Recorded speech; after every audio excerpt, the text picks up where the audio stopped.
Hello students, welcome to gate वाला। कैसे हैं आप लोग? सो आई होप आपका प्रिपरेशन बहुत ज़बरदस्त चल रहा होगा।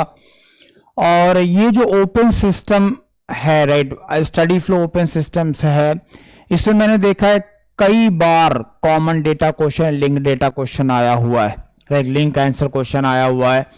अभी इसके बाद भी एक दो क्वेश्चन हैं जो ऑलरेडी आए हुए हैं। अब इससे बेनिफिट क्या है कि कॉन्सेप्चुअली तो इसमें कुछ ज़्यादा है नहीं, तो इजीली आप कोई भी प्रॉब्लम सॉल्व कर सकते हो। और ये आपको 2 मार्क्स दे के नहीं जाता, ये आपको 4 मार्क्स दे के जाता है। तो ये टॉपिक जितना इजी है उतना ही इंपॉर्टेंट है प्रैक्टिकल एस्पेक्ट से as well as exam point of view से। तो चलिए देखते हैं क्या पूछा गया है। ये कॉमन डेटा क्वेश्चन है, यानी 2 क्वेश्चन, दोनों सॉल्व करेंगे हम लोग। तो air enters adiabatic nozzle 300 kilo pascal 500 kelvin with the velocity of 10 metre per second and it leaves the nozzle at 100 kilo pascal with velocity of 180 metre per second. The inlet area is 80 centimetre square. The specific heat given है। The exit temperature of the air आपको निकालना है। Nozzle है बेटा, ध्यान समझेंगे। अब अगर आपको एग्जिट टेम्परेचर निकालना है, राइट, तो आपको क्या करना पड़ेगा? कुछ नहीं करना है, आपको सीधे नोजल के लिए स्टडी फ्लो एनर्जी इक्वेशन लगा देना है। क्या निकाल देना है? स्टडी फ्लो एनर्जी इक्वेशन आपको लगा देना है। स्टडी फ्लो एनर्जी इक्वेशन क्या होता था नोजल के लिए? H1 plus C1 square by 2000, correct, plus GZ1 consider करने की जरूरत नहीं है।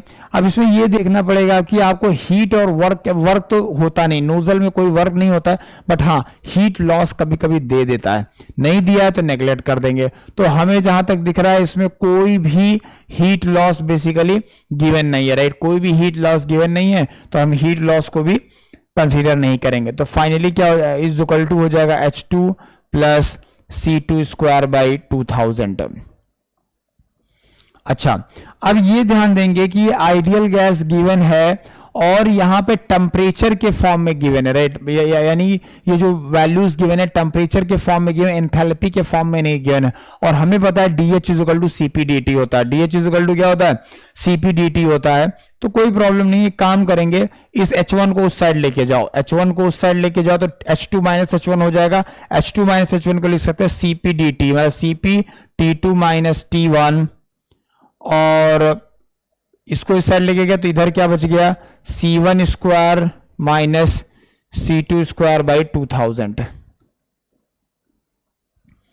ध्यान समझ लीजिए, राइट, हमने क्या किया है, हमने इस H1 को इस साइड लेके गए हैं और DH को CP/dT लिख दिया है। फिर उसके बाद इधर क्या बच गया? इधर बच गया C1 स्क्वायर बाई 2000 और इसको इस साइड लेके गए तो C1 square minus C2 square by 2000 हो गया। ठीक है, हमें फाइनली टेम्परेचर निकालना है। जब हमें टेम्परेचर निकालना है और इनिशियल टेम्परेचर दिया हुआ है 300 केल्विन, राइट, तो यहां पे हम लोग कर ले। CP का वैल्यू गिवन है क्या? CP का वैल्यू 1.008 रख लो, तो इसको रखेंगे 1.008, ठीक है, किलो जूल में, राइट, क्योंकि ये भी किलो जूल में आएगा ना, तो इसको भी किलो जूल में रखना पड़ेगा। T2 का वैल्यू आपका गिवन है, T2 का वैल्यू तो हमें निकालना ही है। T1 का वैल्यू गिवन है 500 केल्विन, राइट, T1 का वैल्यू कितना है? 500 ही है ना? यस, 500 ही है।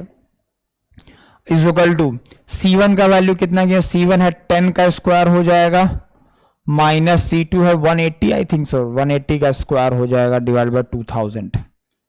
बस प्रॉब्लम हो गया सॉल्व, बस प्रॉब्लम हो गया सॉल्व। 180 ही दिया ना, वेरी गुड। तो बस अब आप इसको सॉल्व कर लीजिए, आपको सीधे सीधे क्या मिल जाएगा? T2 का वैल्यू मिल जाएगा। तो यहाँ पर 10 square minus 180 square divide by 2000, तो माइनस 16 पॉइंट समथिंग आ जाएगा। डिवाइड कर देते हैं इसको 1.008 से, ठीक है, इसमें ये वैल्यू प्लस हो जाएगी, प्लस कर देंगे 500। तो ये जो T2 का वैल्यू यहां से बेसिकली आ जाएगा, ये 483.978 के आसपास आ जाएगा। देखते हो ऑप्शन में क्या दिया हुआ है? ओके, 484 के आसपास। तो T2 को हम लोग लिख सकते हैं अप्रोक्सीमेटली इक्वल्स टू 484 केल्विन। ठीक है, तो ये हमारा पहला आंसर हो गया। ये हमारा क्या हो गया?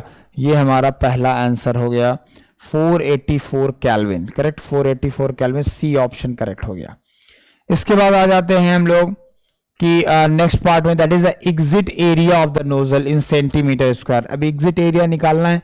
इनलेट का एरिया आपका पता है, राइट, इनलेट का एरिया आपको कितना गिवन है, इनलेट का एरिया गिवन है आपका 80 सेंटीमीटर स्क्वायर। तो इनलेट का एरिया गिवन है और एग्जिट का एरिया आपको निकालना है। तो बहुत सिंपल है, आपको क्या करना है, आपको मास बैलेंस लगा देना है। क्या निकाल देना है, मास बैलेंस। तो देखो नोजल में जो मास इंटर करेगा, जो मास फ्लो इंटर करेगा वही लीव करेगा, राइट।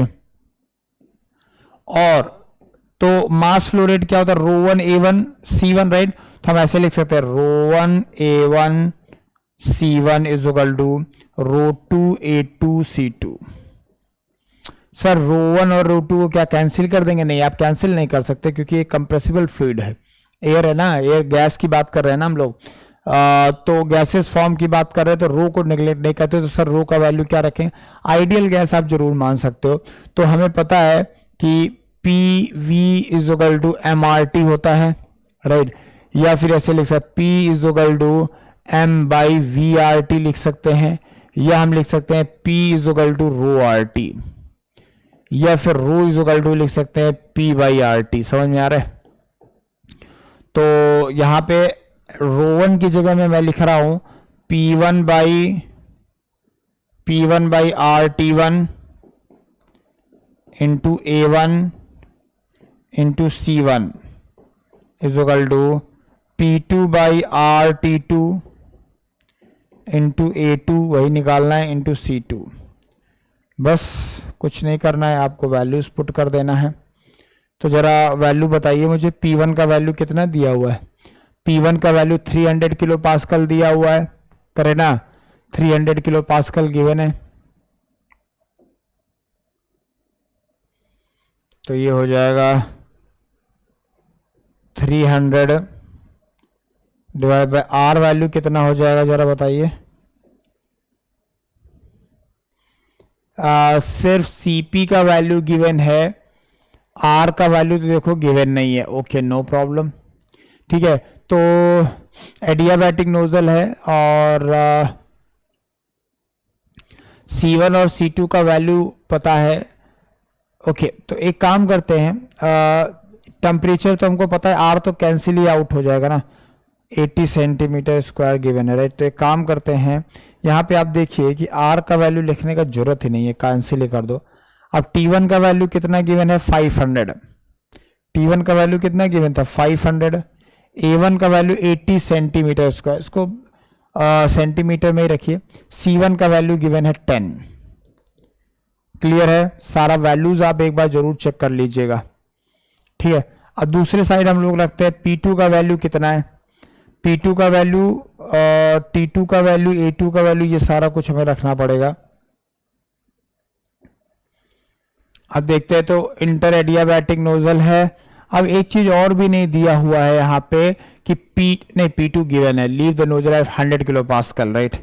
मुझे लगा उसको भी निकालना पड़ेगा, पर उसको निकालने की जरूरत नहीं क्योंकि वो 100 किलो पास्कल गिवन है, 100 हो गया। अब C2 की वैल्यू आपने पिछले पार्ट में निकाला ही था, कितना? 484। तो इसको लिख देंगे 484 इंटू A2 हमको निकालना है, और C2 हो जाएगा, C2 कितना है? C2 180 है। तो बस A2 का वैल्यू आप निकाल लीजिए, यहाँ से आप A2 का वैल्यू निकाल लीजिए। तो यहाँ आ जाएगा 300 into 800 divide by 500 divide by 100 to 484।